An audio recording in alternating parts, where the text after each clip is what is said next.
Patrick Grage is one Tuesday Club officer we all look forward to hearing during our meetings. Patrick's interests and gifts span multiple disciplines. Patrick started his career as an engineer, designing and building petrochemical plants for British Petroleum, who you might remember was called Amoco. After 10 years, he switched into computer systems, consulting with Oracle, serving the majority of Fortune 20 companies. After semi-retiring in 2022, Patrick formed Data LLC, which focuses on providing business system support for Chicago-based clients. And now Patrick is going to chef school and is pursuing his passion for cooking. Patrick and his wife, Marissa, make their home in Glenview. Please welcome a really smart guy, a really good guy, who now has a full hour to help us learn something important instead of just 10 minutes. So please, let's welcome Patrick Grage, and he'll introduce.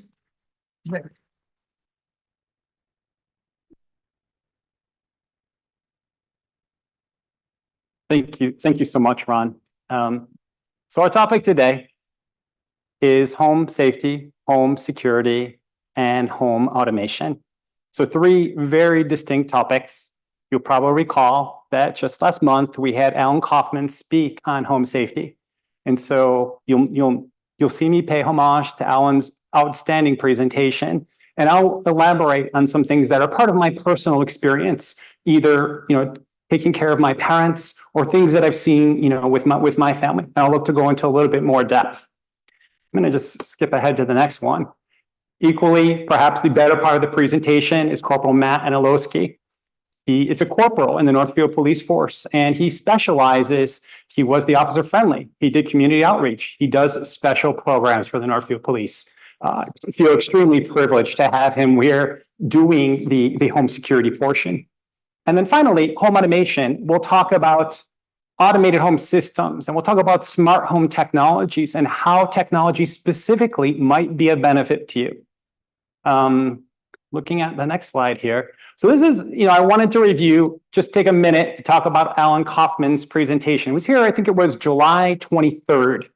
And he actually spoke for, I think it was 58 of the 60 minutes. And so there really wasn't, he had such a huge number of topics to cover. There really wasn't enough time for all the questions and answers that might want to be proposed by the audience. We will stop this presentation at 11:15 to make sure that we have plenty of time to cover your questions. Equally, I am on the tail end of this in home automation. If there is any overflow, I will be presenting that in subsequent Tuesdays and saying, hey, I didn't get a chance to talk about Amazon Alexa. I didn't get a chance to talk about how hearing aids might integrate via Bluetooth with your cell phone. If I miss any of this, I will certainly cover this. In fact, I have enough content, I think, for the rest of the year. So what did Alan say?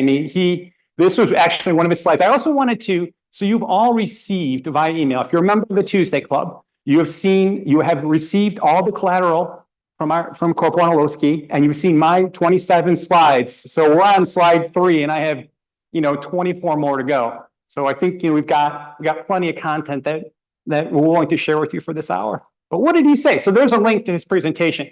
It obviously was put up 2 weeks following, so you won't see a link to my presentation because it won't be available for a couple weeks. But he talked about watch out for cords and throw rugs, install grab bars and non-slip bathtub mats and stickers, widen doorways and use locks that open on both sides, remove unnecessary furniture from the living room, keep items within easy reach in the kitchen, and install adequate lighting and security around the home. Taking this to heart, I'm actually going to elaborate on a bunch of these different topics. I've got a little box of props here that I'm going to show you. I'll be modeling some of this so that maybe it can, we want to tell you and then tell you and then tell you a third time to see if you can remember some of these things. Next, be a quiz? You know what? There probably should be a quiz.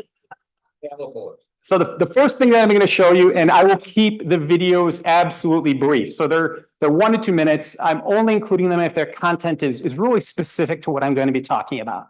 So hopefully with any luck, we'll be okay here. Let's see how this works. Most fires in the home start in the kitchen, especially if you leave your cooking unattended. These fires cost $1.1 billion in property damages every year. So to make everyone safer in the kitchen, we tested 8 fire extinguishers. Working under the supervision of the Worcester, Massachusetts Fire Department, we set 2 typical types of kitchen fires, first with cooking oil and then with dish towels. I deliberately did not read instructions first to simulate real-life emergencies. Now, as the fires flared up, I worked as fast as possible, timing how long it took to start the extinguisher and then how long till the fire was out. Some of these were very confusing. I mean, look at this label. Where do you even begin? Fire moves fast. You have less than 2 minutes before fire is raging out of control. This same one, it made the fire bigger. Flames flared up. This canister by Fire Stop was a bust. You're supposed to hang it over the stove and it works automatically if there's a fire. That sounded good, but nothing happened. We kept hanging it lower and lower, and nothing happened till it was just 15 inches above the stove. It only works if the fire actually lights this tiny wick, and by that point, it's way too late. Now, walking toward a grease fire to embrace it in this fire blanket, it didn't feel particularly safe, even when I was wearing a giant fireman's coat. And this one by Tundra, it was super easy to spray, but later you learned you have to keep spraying and use the whole can. And that's good to know because that fire kept flaring back up. These 2 models, which are sold as kitchen fire extinguishers, could only handle grease fires, not a burning dish towel. But after all the smoke cleared, we did find a winner. It was fast, it was easy, and it definitely put out fires, no question. It's called the Kidde ABC Multi-Purpose Home Fire Extinguisher. It costs about $25. After our initial testing, Kidde issued a recall of this extinguisher because the plastic handles didn't hold up over time. But we're happy to report that we've now tested this new metal-handled one, and it works even better. If you have the older model, go to kidde.com and get a free replacement. Now, one final note, an extinguisher is a great tool, but always call the fire department too. They will make sure that the fire is completely stamped out. Amazing. So you'll notice that I have 2 of them right here. So this is widely regarded to be the best home ABC fire extinguisher, either by Kidde or by First Alert. I'm going to show you the basic operation of this, just review it briefly. So, I'm sorry? Spell the brand name. First Alert. Okay. Yeah, Yeah, all right. So, let me put that down. If I go to the next slide. So there's an acronym here that we're going to work on, see if we can reinforce remembering this. So it's PASS, right? So pull, which is pull the pin. Here's the pin at the top of the fire extinguisher. You can see mine's locked in place. We're going to pull the pin, aim it at the fire. Now, if you look at my first bullet point, you want to be 6 to 8 feet away from this. So that's 2 really good steps back, right? You're not sitting on top of it. It'll actually make the fire extinguisher less effective if you're like less than 6 feet. It needs some place there because fire extinguishers work by 2 different principles. The first is they're spraying a non-conductive surface that isolates the flaming surface from oxygen. The second thing they spray in the gas is an oxygen scavenger. So you're simultaneously starving it for oxygen and smoldering it at the same time. They make a bit of a mess. So it's the price that you pay. One thing that they didn't talk about in the video is when should you do this by yourself. So this weighs about 6 pounds. You should be able to feel comfortable handling this on your own. It's lightweight enough that it should be fine. They make the really big ones, and really that's probably too much to handle in an emergency. You want to keep this in the locations where you need it. I keep one down in the laundry room by the clothes dryer. I keep one in the kitchen within 5 feet of the oven. I'll talk a little bit more about what I do for the outdoor barbecue grill in a minute. So what you'll see every 6 months or so, you're going to see that there is a charge indicator on your fire extinguisher. It should be in the green. They will last between 8 to 10 years before there's a certain amount of spontaneous loss of pressure that occurs over time, 8 to 10 years, maybe even longer. But you're going to check it and you're going to make sure that the pressure indicator is in the green. If not, it's time to recycle or dispose of it. You can take it to a fire department, you can take it to a specialty vendor of fire equipment, and they will take it from you. So again, what's it? Pass, right? Pull the pin, Aim it towards the fire, squeeze and sweep or sway, or so you want to keep moving this back and forth. If the fire is larger than 2 burners, if the fire is larger than, say, a big watermelon, it's already too late. It's time for you to get out of the house as quickly as possible, evacuate everyone, dial 911. If it's that big, it may be too big for you to handle, and you just never take that risk. So the conventional counsel that comes from the National Fire Council is, it's more than this big.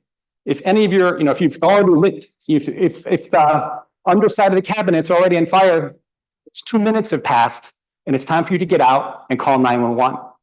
Now, even if you put out the fire on your own, the suggestion is that you still call 911, especially if it's something like a barbecue grill outside.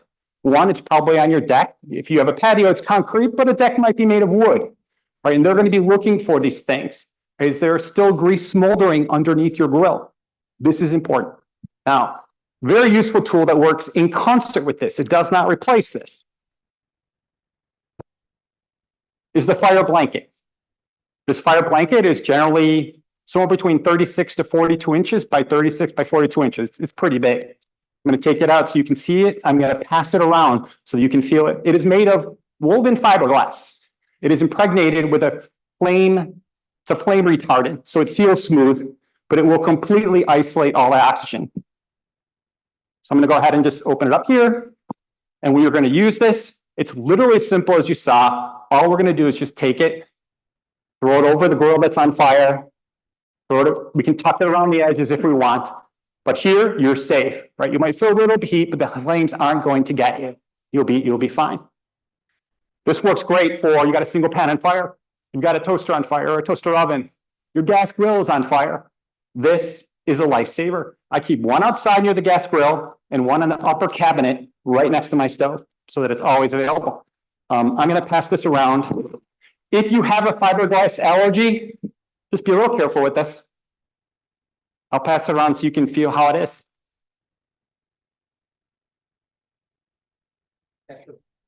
One second. Yes, sir.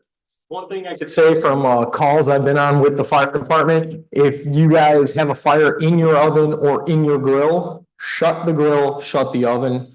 First thing you should do because of the fact it shuts the oxygen. So that helps kill the fire.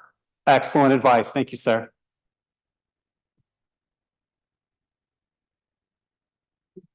This is the recommended strategy for deployment. Here I'm talking about both. You'll notice that it's the same fire extinguisher that I have up here. They run about $25 on Amazon, but look at the number that it suggests that you have in your house. 1, 2, 3, 4, 5. Does anyone have 5 fire extinguishers in their house? Anyone? I have 2 and a couple blankets. 5 fire extinguishers. They're in the business of selling fire extinguishers, so maybe that makes a little bit of sense. I have done the research for you. So in your presentation, I've got for you what are the highest rated units. Equally, this first alert, wireless interconnected combination smoke and carbon monoxide alarm. They sell them wired, they sell them wireless. You can choose whichever you prefer. But I want you to take a look at my comment here because I had to actually do some research on this. Use carbon monoxide detectors, even if your home is 100% electric. As an engineer, that didn't make sense to me first. I go, well, what do you mean? How does that make sense? And of course, an electric dryer could still ignite the lint in your dryer and a detector would set it up. But carbon monoxide is a result of incomplete combustion of natural gas. If you have natural gas, what's up with that? Turns out that if you have a home generator on the outside, or perhaps, you've got a leaky, the exhaust on your car is leaky, they recommended having these, even in the case where you have a 100% electric home. So somewhat counterintuitive, but as I read through the reasoning, makes sense to me. Makes sense. Sir, Jim.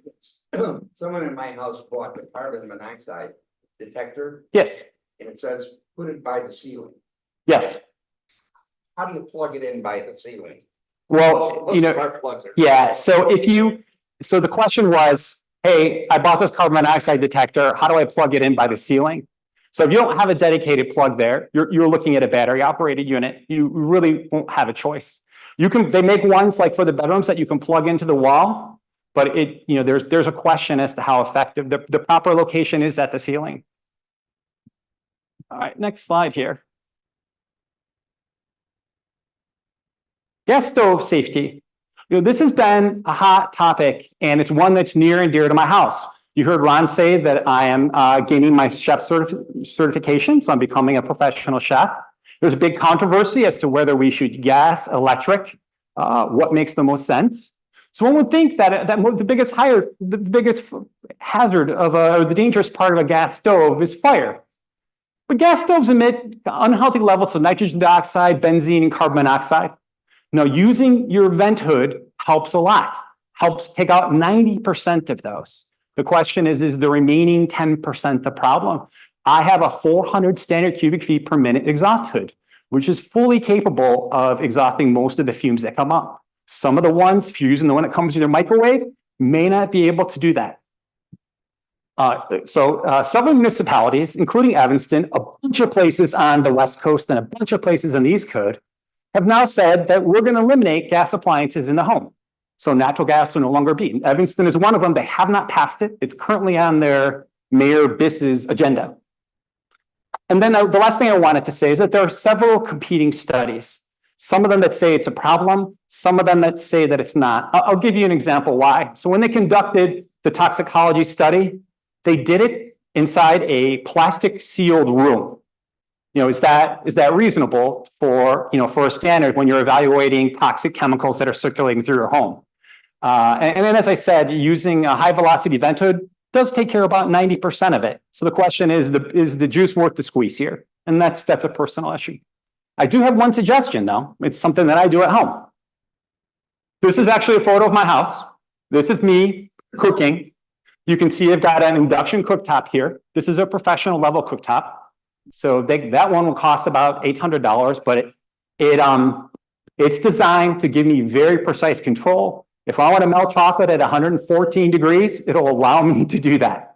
So I have to sit up immediately underneath my vent hood. So, and then what I should do is I should lock out the buttons. But since it's me cooking, I haven't actually done that yet. And generally my wife won't use it. So I've got a picture.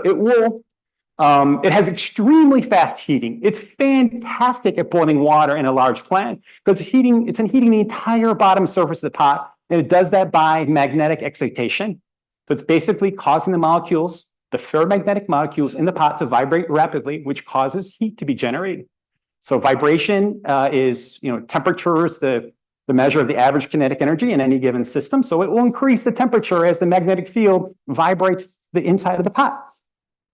It uses about 50% less energy. It's extremely efficient. This is a simple fact that electric motors are at least 50% more efficient than gasoline engines. There's almost no fire hazard and no harmful emissions as long as you're not like trying to cook plastic or something like that inside of it, because it will let you do that. This here on the center is the desktop portable induction cooker. This one's somewhere between $90 and $120. It is rated the best home unit. You can go and be cooking one thing. You can use this as a warmer. You can have this on your butler's pantry, and you could have, but you're only going to get one per circuit because they generally consume the entire 15 amps of your circuit. So if you try and put two on the same circuit, you're going to pop the breaker. So be a little careful. Don't think you can buy 6 of those and run those in your kitchen. That's simply not going to work. Okay. You have to use special pots? Good question. Do you have to use special pots? Absolutely. So the pots need to be a ferromagnetic material. That's cast iron. That's stainless steel. That is not aluminum. That is not copper. Every pot that you buy should have a stamp that says it's good for electric cooktops. This one will say it's good for induction. Right? But anything a magnet will stick to will work. So that's the quick test for it. Grab bars and safety. So Alan Kaufman, when he spoke about this, he didn't have as much time to talk about the detail. I had installed these for both my parents, and I learned some things about this. So you're going to see grab bars are placed for maximum balance and safety. When there's a sitting platform, the grab bar can be angled upward, which is the top one. You see I'm showing one or the other.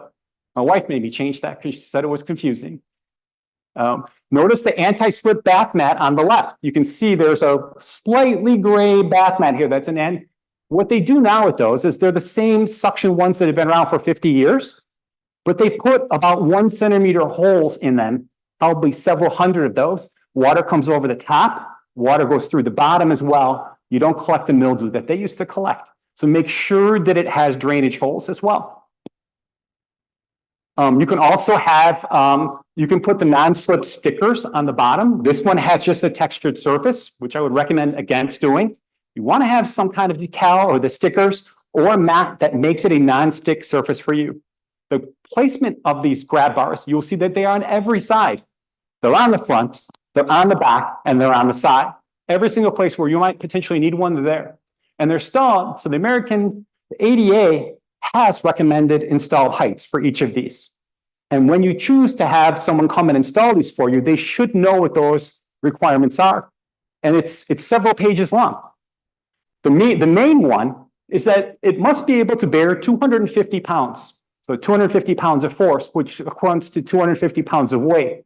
Theoretically, you should be able to do a pull-up from this. Right? Me might be challenged, but okay.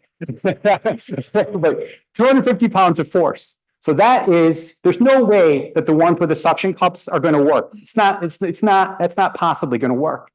Right? You're going to need 2.5 to 3 inch screws going into the wood studs that are behind the bathing surface. Right? There's no doubt. And we'll talk about handrails in a second. Same requirement. Those are going into the studs with fully shanked wood screws. So please do that. My last comment is accept nothing less.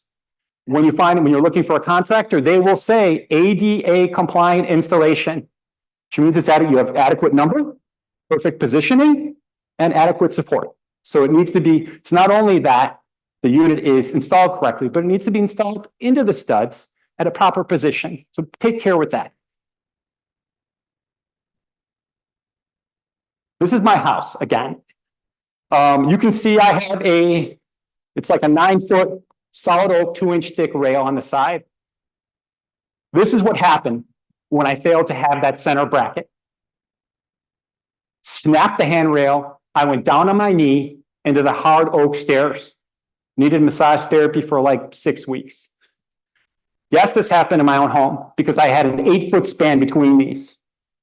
Secure those wood brackets with 3 wood screws into the wall studs. You want a bracket every 4 feet. It's easy to do that because you're 16 inches between studs, right? You can get 4 feet easily between these studs. Make the stairs non-slip or make your feet non-slip. Feet non-slip, I'm wearing something, I'm not wearing nylons, I'm wearing something that's gonna stick. You can see I've got these oak stairs and they've got polyurethane on them and they're slippery as any get out. I also give my wife a little nudge anytime she leaves her shoes on the stairs or her hat on the handrail. Keep it clean for your hand. You want to have a clean surface. If you want to, if you have I have polyurethane on there and I texturize the surface. I roughed it up a little bit with some sandpaper so that it's really easy to, even if it's wet, you can get a good grip on it. Safe ladders for the home. Alan Kaufman talked a lot about this. What makes a ladder safe? 3 to 4 points of contact. Not just contact, but support. You're bearing weight and you're pushing down on at least 3 different areas. I think this is challenging. This ladder is supposedly the best ladder to use in your home. It weighs 26 pounds. Difficult to move around. And it doesn't matter what you have if you don't use it. So that's not going to work for us. We're going to need to find something else. My final comment here is, I talked about outdoor ladder safety. Tie off the extension ladder to a stable point like a gutter strike. But better yet, keep both feet on the ground and get some help when you need it. If you can't get a pole to help you change your light bulbs, it's really not worth the risk. I have a roofing contractor that we need something done on the roof. I call him and then I pay him $75 just to show up. But it's better than me having, theoretically you could put a harness on and tie off your harness to your chimney. I mean, there are things that you could do to make this safe, but is the juice worth the squeeze? You have to make that call yourself. This is something near and dear to my heart. Most of you in the audience know my brother had a diabetic below knee amputation. He was cut off immediately below the knee, and he was not able to get up and down the 15 stairs that he had in his home. I did an exhaustive search to find who makes the best home stair lifts. Turns out the best ones are made by a company called Bruno. So I looked at Bruno and Acorn and Lifeway. And I found all the local Bruno dealers, and I chose the one that offered the best installation. Now, again, I'm an engineer, right? And the best after sales service. And I chose the one that will take your calls 24 hours a day, 365 days a year. Now, what I'm told about these units is, let's say we had a microburst some 8 or 9 years back, and we were out of power for 5 days. These units will go up and down 10 times. So 5 times up and 5 times down, just by the battery storage that they have. My brother has 2 of them, so he could take one out of one and put it in the other and potentially go 10 times up and down. So one of the questions that I asked was, hey, what happens in a power outage? Does this work? When my brother returned from the hospital after the amputation, I called the Elgin Police Fire Department. They came with 4 guys bigger than me, put them in a thing that they called a burrito, sealed them in plastic, had 4 lifting areas, and carried them up the stairs. I go, well, what happens? He can't get down on his own. What happens if there's a problem? This is the answer. I'm going to recommend the only shameless plug I'm going to give is for Lang Home Mobility. They do an absolutely fantastic job should you need a service. It's not inexpensive. It's about $5,000 per unit, but definitely absolutely worth it. The last thing Alan Kaufman talked about was home security checklists. Something you might do thoroughly. You're going to have a friend. You're going to have a professional. You're going to have someone other than yourself come check, because we're biased. We've got a certain amount of bias in the way that we assess these things.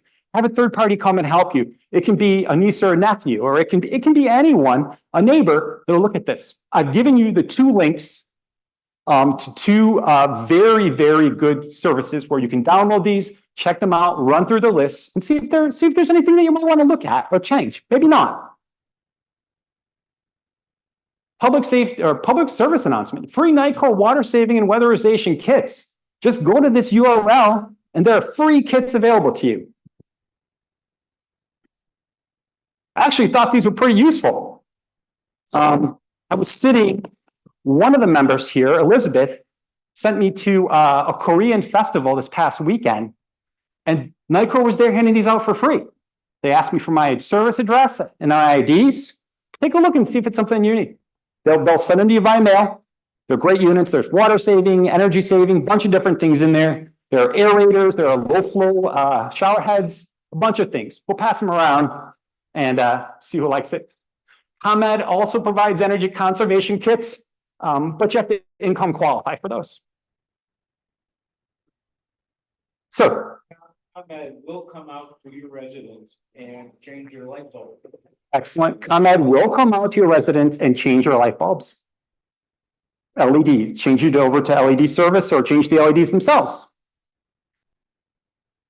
Absolutely free. Yeah, I looked on their website and I didn't see that, but I'm going to look again and I'll post that in the presentation for next year. They do it once, they come out and put every lamp and every fixture with their light bulbs. LED. But they're supposed to last for long enough. Sir. Could you repeat comment about Commonwealth Edison, please? Yeah, Commonwealth Edison will come out, and some people are saying it's one time, and change out your light bulbs to LED service.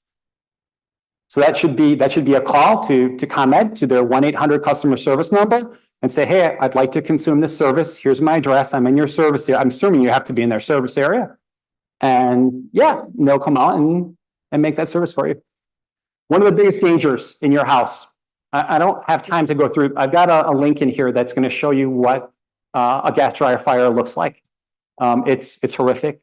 It is immediately too big for a fire extinguisher for the most part. This is your carbon, your smoke sensor, your carbon monoxide sensor goes off.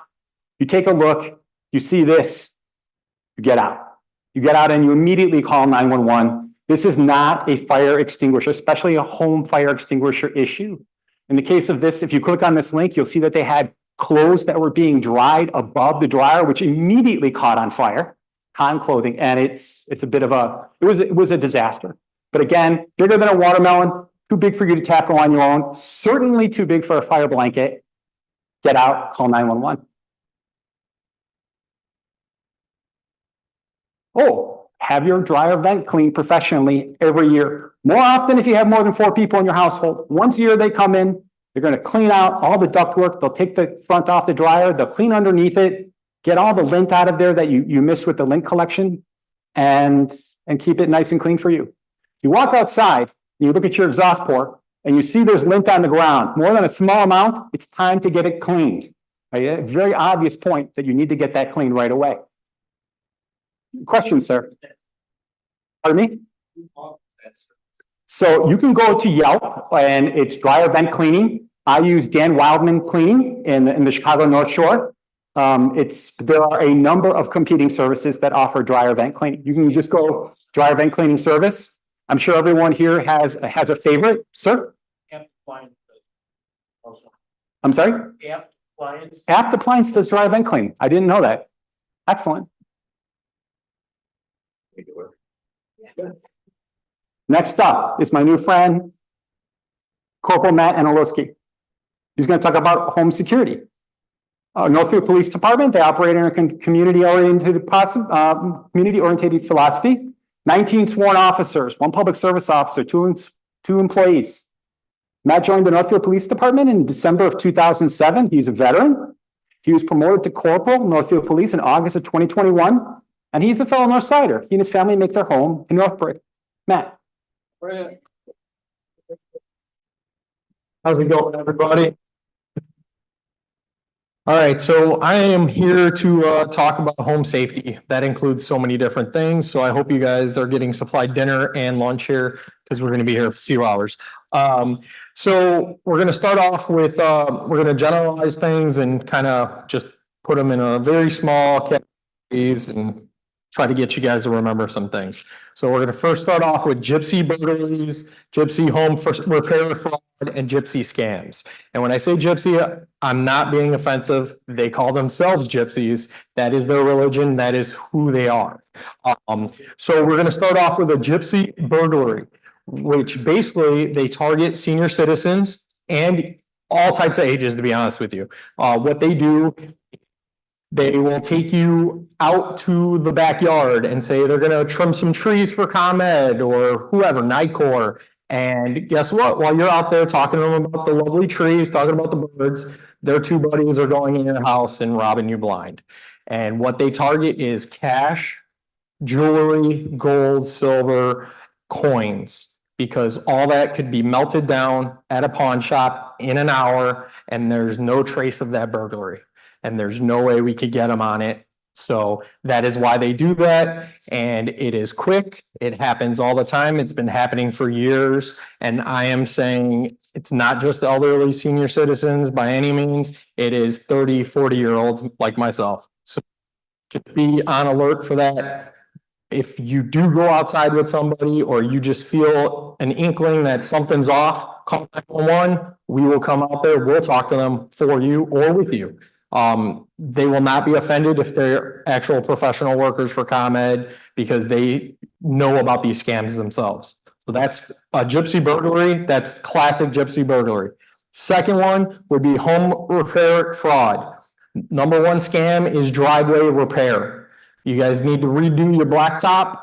The oil that they spread on top, and takes a professional 5 minutes to do. I get somebody to do it for myself as well.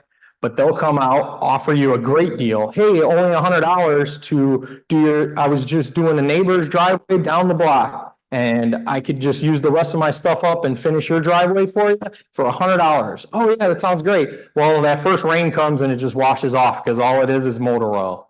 And it looks good for that one day, and guess what? It is only one day. Also, what they'll do is that $100 then becomes, it took a lot more stuff for me to do it, so now you actually owe me $500-600. And guess what? They're nice enough to even take you to the ATM or to the bank. So our bankers in the North Shore and in suburbs and the city should be trying to alert us if they notice somebody's being scammed, but there's 16-year-old kids working at banks. They're not going to care. So it's on you to think something suspicious, act, call on it. Never, ever, ever be ashamed to call the police We are there to help you. The non-emergency number, 911, whatever. We will never judge you for that. And what they base all their crimes on are embarrassment. They think that you're going to be embarrassed to report it, and that's what they go off of. And that is for anybody. And now that it's starting to branch out to teenagers as well. They want teenagers to get embarrassed, so then they don't report the crimes. So they base their crimes off of that. Gypsy scams outside the home. All right, so I'm sorry, let's go back to the home. Besides the driveway, we're talking cracked bricks. Guess what? They're gonna paint it on there, put some like gray paint, and that's your new cement wall. It looks pretty for about 20 minutes. And then it dries and you're like, wait a second, that's paint, not cement. So this happens all the time. I'm part of the burglary task force for the North Shore, and we follow these guys around all over the place. I'm saying all the way up to the Wisconsin border, all the way to Indiana. They're constantly in random suburbs. They won't hit that suburb again for 6 months, but guess what? They'll hit the same person multiple times once they hit them once. And now you're on the gypsy list. And if you've been scammed by Jim, now guess what? Tom is coming next. And it will be a year from now, but you need that driveway resealed again, don't you? And they'll be back. So that is home repair fraud. So it happens all the time. Gypsy scams outside the house is a newer one that it's been taken off lately because it's faster, easier, and you could do it anywhere. Parking lot. Guess what? You got that little fender bender that you might have scuffed on your garage door, or maybe a little post or a little bumper dent. They're going to come and fix it for you. Right in the parking lot, right wherever you're at Drew or Mariano's. Hey, we're here. We got all the stuff. We just fixed the car down the road. Can we take a look at that for you? Oh, yeah. Can you? They'll, you know what they're going to put on there? Wax. They make it look really pretty. It looks like Bondo for a minute. It's going to dry. They're going to tell you it's going to dry perfectly to the color of your car. And then you'll never see them again because they already have your cash. And guess what? Also, they're willing to show you where the nearest ATM is, because most likely you don't have enough cash. So again, if it's too good to be true, it always is. Just like we have always told our kids that when they were little, we're thinking that for ourselves as adults even. We're going to go quickly over phone scams. Phone scams are notorious. And with the internet now, I can make it look like I'm AT&T calling you, or the IRS, or whoever. Now with AI, you can change your voice. It's a computer talking to you. All these phone scams originated in other countries initially. And as recent as 5 years, the Jamaican lottery scheme 5 years ago was legal in Jamaica to scam Americans. It was completely legal. So why not, right? If you are poor below the poverty line, why the heck not scam Americans, those rich Americans, right? So they had factories of people calling Americans to scam them. And all they're doing is trying any type of scams in the aspect of pulling at your heartstrings. For the older folks, they're going to go after your heart because they know you have one. And they're just going to tug at you. Your grandson's in a prison and we just need a bond money to get him out. Please send this money to here. And it's always Western Union because there's no way to track it. Any type of money wiring, because you can't track that back to an individual. It's impossible, basically. So that is, if you hear wire me money, red flags go up, call 911, or hey, it's a phone. Hang up. Exactly. They don't know where you live. They're not coming over the ocean because almost 99% of the time they are not even in this country. So hang up, don't answer. Because once you fall for a scam one time, you are on the black web, the dark web, with your name on the list, and you will be targeted over and over and over again because you fell for it one time. And it could be $100 you give, or it could be $50,000, which I've taken reports here in Northfield for all types of amounts. Everybody's like, wow, I would never send 50,000. Guess what? These people tell some great stories. I mean, I had a lady, 43 years old. She calls Her husband, while on the phone with this person, she was on the phone with them for 4 hours. She called her husband crying, I can't hang up on this person. The FBI's coming to arrest us. He's like, what are you talking about? She's like, well, didn't you go to college in Texas at one point? And this is, 20 years ago. He's like, yeah. She's like, well, you did something back then and they're putting a warrant out for your arrest and they're coming for you right now. And he's like, what are you talking about? He called 911 for us. We show up. She's still on the phone with this person, crying out, not like knowing what to do. She froze. She didn't want her husband to go to jail. It was a whole thing, and it took us a long time to calm her down. And this is, like I said, 42 years old. So when I talk about this, it's not just senior citizens, it's everybody. They're really good at it. They do it day in, day out. They practice it. They get bonuses probably for scamming more people. So they're making a living out of it. So they're going to be good. So just hang up, call 911, call the non-emergency number, call your kids, call your friend, call your spouse, whoever. Get a second opinion before you send any money anywhere at any time. Other thing, internet safety. Internet's a huge scam. I mean, I've been almost a victim multiple times. You click on the wrong thing one time and now your computer's, exposed to everything. So you just gotta, anything, again, it goes back to, is it too good to be true? And if it is, if it sounds too good to be true, it always is. So remember to always have that saying in your head. And then all the other scams out there right now are links. Click on this, give your information. The main thing with the internet is do not give your information. If somebody's asking for your information, they want it for probably a bad reason. Unless you called them to buy something or to, get something, then they'll need your information, obviously. But if they are contacting you for information, it's probably for a bad reason. Especially the number one thing you have to be super careful with is your social security number. Once they have that, they are now you and they can do anything they want. So what I did for my parents, they're not in the market to buy a house, a car, no big purchases. They're not opening up new credit cards. So what I had them do is freeze their credit. And you can do that for free, I believe, on the 3 credit bureaus. You freeze your credit. And now not even yourself can open up or buy something like a big purchase or open a credit card or a line of credit or anything like that. You get a 12-digit PIN number that you'll never remember, but you put that in a safe, give it to your kids to put in their safe, whatever the case may be. And that's the only way. You would have to call the credit bureaus to unlock your credit. And it's called freezing, actually. So please, please, please, if you're not in the market right now to buy a new house, buy a car, freeze your credit, you're just going to protect yourself. That's the only way I can guarantee somebody will not open a credit card in your name or spend your money. So that is very important. And once I get done paying off some student loans, ours are going to be frozen as well, mine and my wife's. So it's just the only way to guarantee your safety.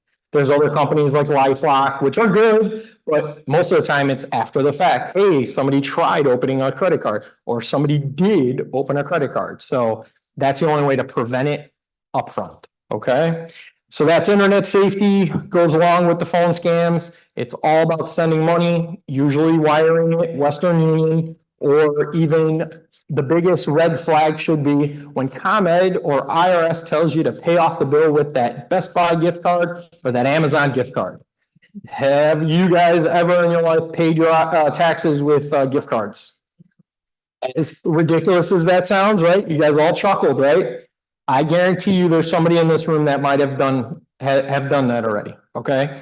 And again, it feels embarrassing to be the victim of a crime, and that's what they're going on. They want you to be embarrassed and they don't want you to ask for help. And they don't want you to feel like you need help from somebody, and that's what they're banking on. You're not going to make that call to your son or your daughter. Hey, does this sound, okay? And your kids are going to probably be like, no, don't do it. And then now you probably feel embarrassed, but guess what? You just didn't lose $10,000. And I guarantee you, your kids are going to be happy you called them. As silly as it might be, they'll be happy. And again, there's times I get text messages or email links about Amazon. Hey, your package, just, click on this link. And I'm like, that doesn't sound right. Text the wife. Hey, did we order from this company? No, nothing. A scam. So all the time, it's happening all the time. The new one was the Illinois tollway got hacked. So now they were texting you that you had to pay outdated tolls. Guess what? The tollway is not texting you, but it looked legit. I got the text myself. And I'm like, I went onto my Illinois tollway website, the actual account, and it said I had no outdated tolls. So if you have accounts, you have the account, go log in or call the Illinois tollway yourself. That's the only way to guarantee. But if people are saying you owe money and you're like, that doesn't sound right, but maybe call the tollway yourself, not the number that is provided in that text message, that email, or the phone call that they call you from, okay? You look up on Google the normal number to call. And that goes for anything, any credit card, any company, any store, social security office, anything else, I mean, that sounds important. So email and text scams, we kind of just went over that. And the main one on the North Shore right now, and it's been going on for the last 10 years, is we're not in Mayberry anymore. We don't have that imaginary electric fence around our town that shields us from the city or shields us from Milwaukee. Like, people could drive right through our town now, and they're here every single day, every single night, pulling on car doors, trying to find open cars. Winnetka just had 3 today, I believe. So it is so important. Just lock your doors, because if you got that door locked, they're going to try that handle. If it's locked, they're going to your neighbor. And they literally just go down a street, pull on every car handle, and find an open car because it's that easy. And there's no way for us to police it, except just all we can keep doing is remind you guys to lock your car doors, never leave your keys in the car. That's the other thing, the key fob, right? It's supposed to be more convenient for us to just walk up to our car, pull on our car handle, get in our car, push the start button. Well, that became too hard for some people. They leave the key fob in the car because it's even easier. We can't do that because that is just an automatic free car for whoever wants to get in it. Okay, and we cannot do that. Also with the auto starts and stuff, auto starts great as long as your key fob's not in there. But if you go outside to start your car with the key, you can leave that car. The car still runs, right? That car will run.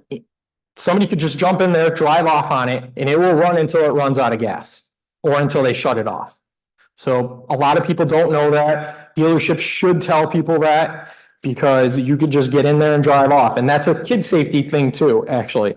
Like, people leave their kids in the car with the key fob out of the car. They're like, I'm a responsible adult. The car's gonna run with the teenager or the 13-year-old. That's fine in the air-conditioned car, no problem, right? They go to the store, and guess what? That teenager, I'm gonna get behind the car just to see what it's like. Put it in drive. Oh my God, it just got into drive and they let go of the brake, whatever the case may be. It happens because the car drives without the key. So it's something to remember. A lot of people don't even know that. The dealerships need to tell more people about it. Tell your friends about all these things, please. Share this information with people that are not here. Things that you didn't know, just bring in a casual conversation, lock your car. All these scams I'm talking about, how it was legal less than 5 years ago in other countries to scam Americans. Just awareness is information, and just pass that on for sure. Yes, in the back row. Electric cars. So mostly electric cars are going to be ran with a key fob, correct? I'm not an electric car guy, but I believe most of them work like a key fob, just like a normal car, correct? You do, okay. So it's the same concept as the key fob for the gas cars. So if you got to push a button, right, to get it to start. And if you leave that car running though, and you get out of the car, I'm sure somebody can drive off with it still. If you park the car, you're getting out of the car, it's not running. and you leave the door open, you can't start the car without that key fob. Correct, but people will go in your car and look for any little thing that you might leave in there, like a purse, grocery bags, whatever the case may be. They will definitely go through. And what somebody also doesn't forget, or a lot of people forget, is what do most people have in their cars to get in their house is their garage door opener. So if you have your garage door opener in your car, you're like, I leave nothing in my car, which I don't either. The most expensive thing in my car is my sunglasses. So I leave that in there, but my garage door openers in there, which most garages are attached to what? Your house. So that is another way that they can come back another day to get into your house and burglarize your house now, which is a lot more dangerous than your cars. So that is definitely something to consider.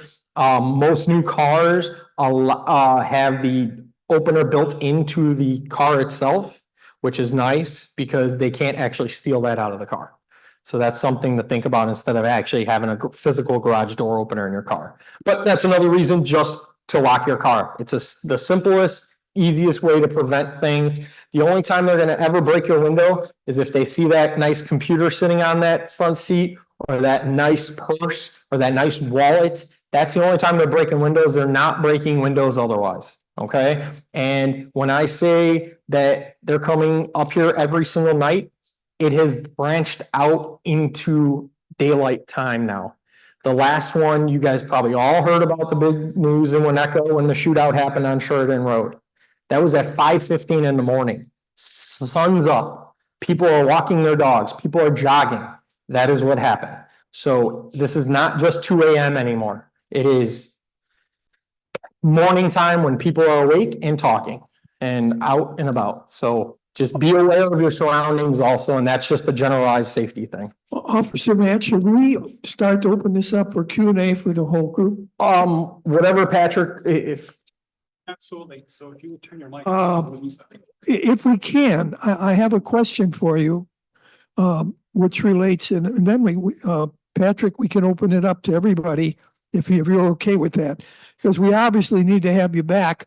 But Officer Matt, the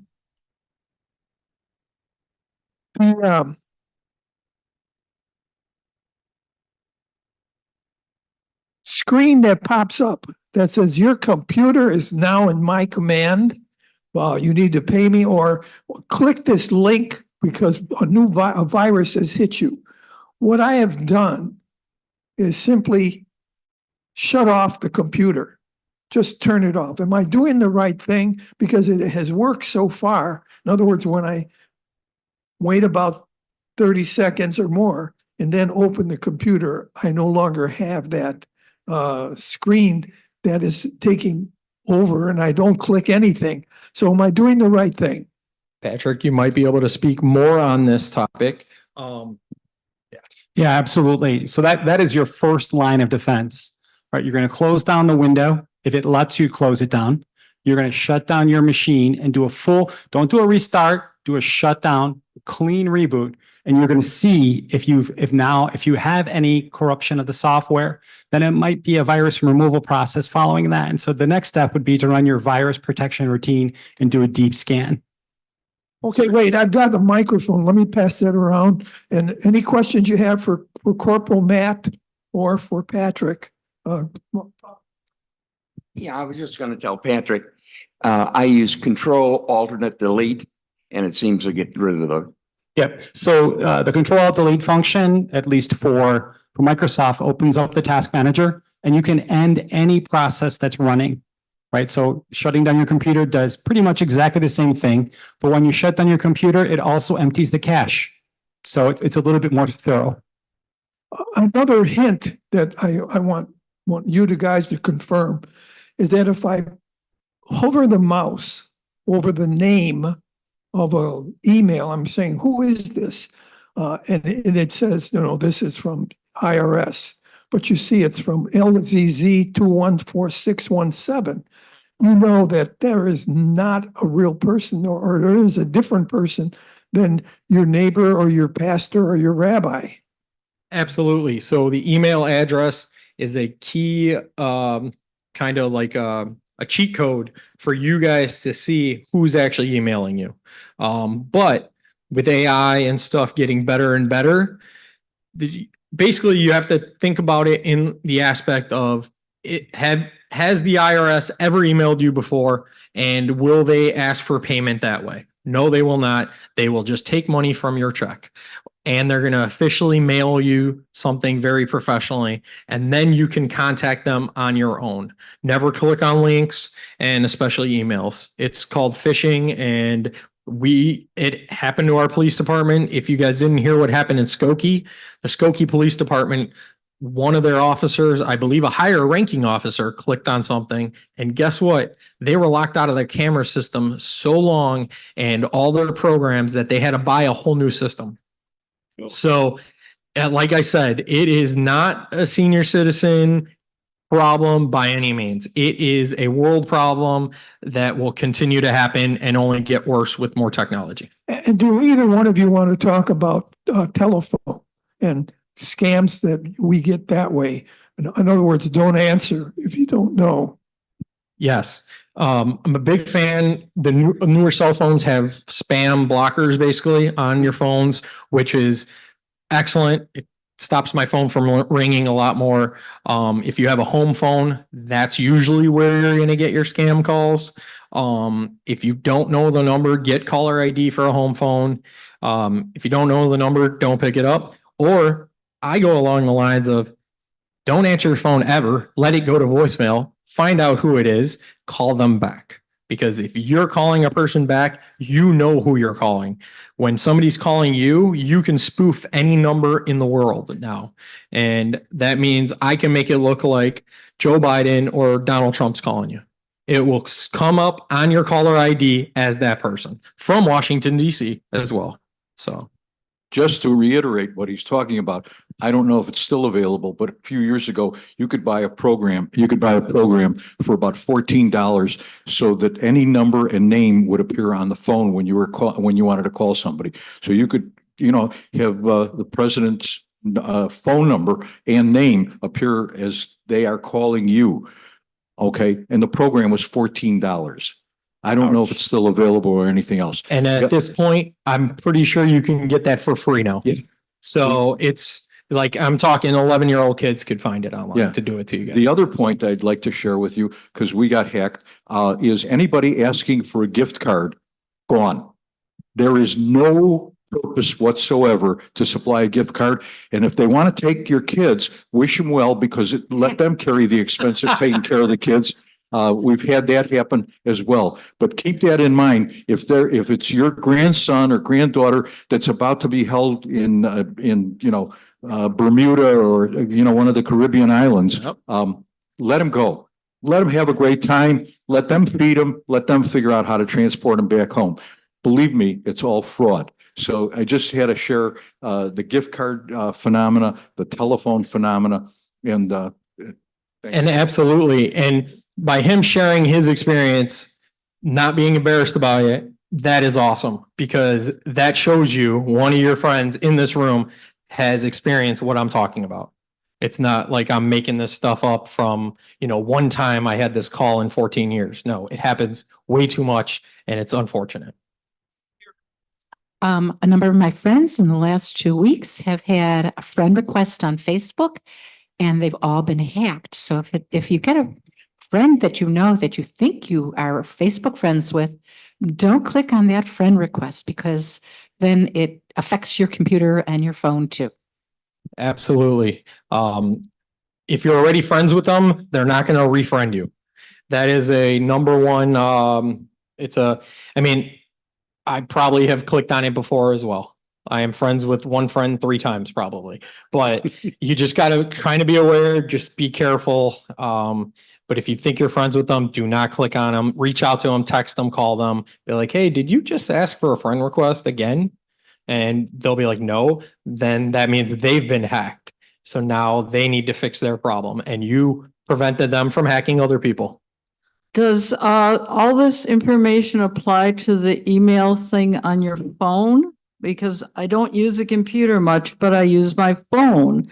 And you can send emails on the phone. So all this information applies to your phone too, correct? Absolutely. I personally do not use a computer for anything. All my personal emails, everything I do is on my phone, except at work through the work email. But I have my work email on my phone as well. So everything I talk about when I'm saying online is my phone. That is my computer. That is everything I do.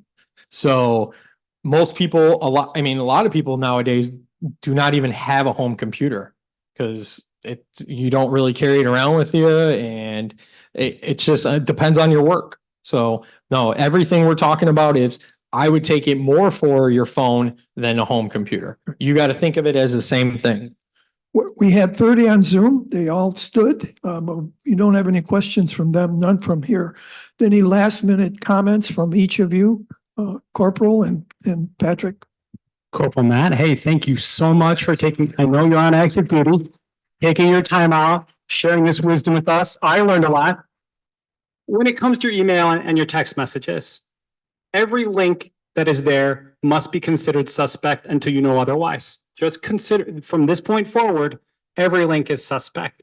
And there is absolutely nothing. There is no mail, there's no phone call, there's no text message, there's no email that has urgency of today. Nothing. I mean, unless you're working for 911, everything, you can take the time to analyze it. You get a call from the Social Security Administration, you can hang up, call them back and say, hey, did you guys just call me to request an appointment? You have time.